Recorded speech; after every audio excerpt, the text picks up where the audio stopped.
Hello, I'm Michael Pascoe. It's Monday, December 23, the official start of Christmas week and pretty much the end of the year. Well, this is the last business week video of the year anyway.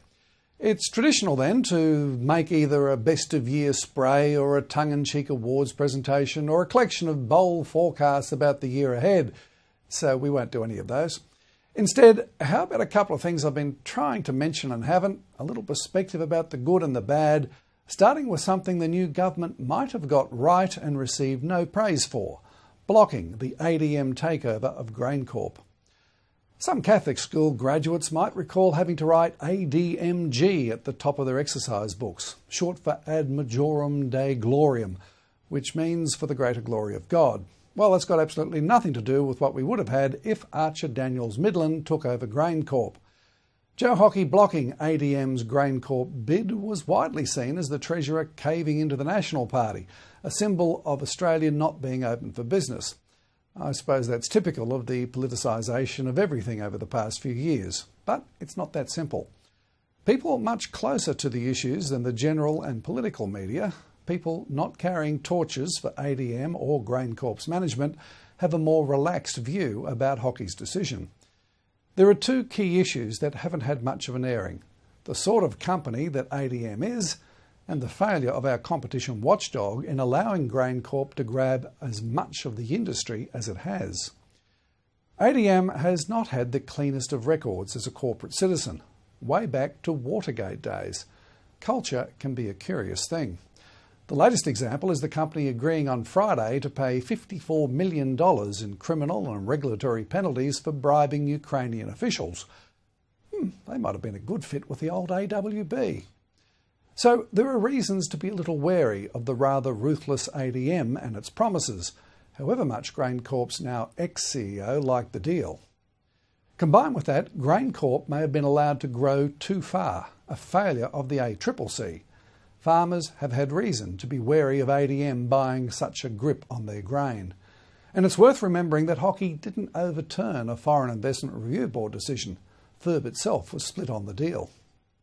But enough of being nice to the government, particularly the way so much dubious stuff was dumped late on the Friday afternoon before Christmas.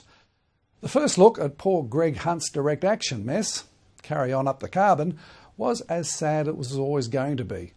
The minister really does know better, but he's keeping his job. And then there was Assistant Treasurer Arthur Sinodinos giving the banks and financial planning industry pretty much all the changes they wanted to the future of financial advice reforms, substantially gutting the changes inspired by the Storm Financial scandal. Oh dear. That was the day after Michael West exposed on these pages how the bank-controlled financial planners, the majority of the industry, were continuing to put the best interests of their masters ahead of their clients, dudding clients of 100 points or so on what they should be getting for their cash holdings by channeling the deposits back to their mediocre accounts with the controllers instead of the best available.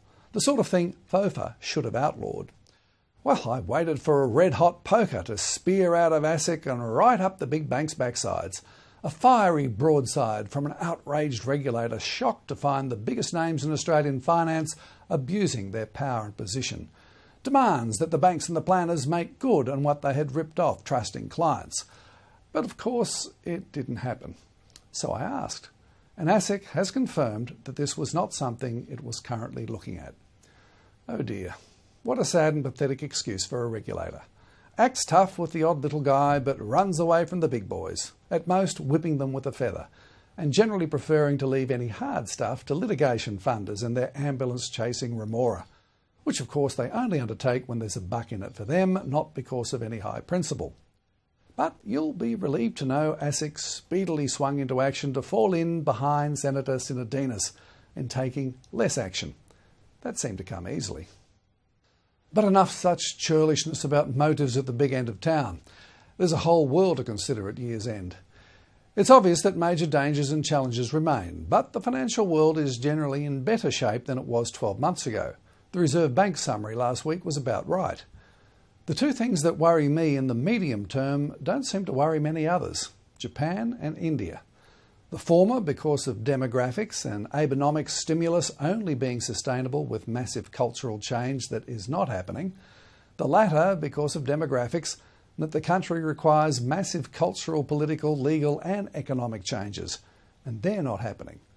The opportunity cost for India of muddling on is horrific. But hey, it's Christmas. Be merry. Talk to you again on January 20.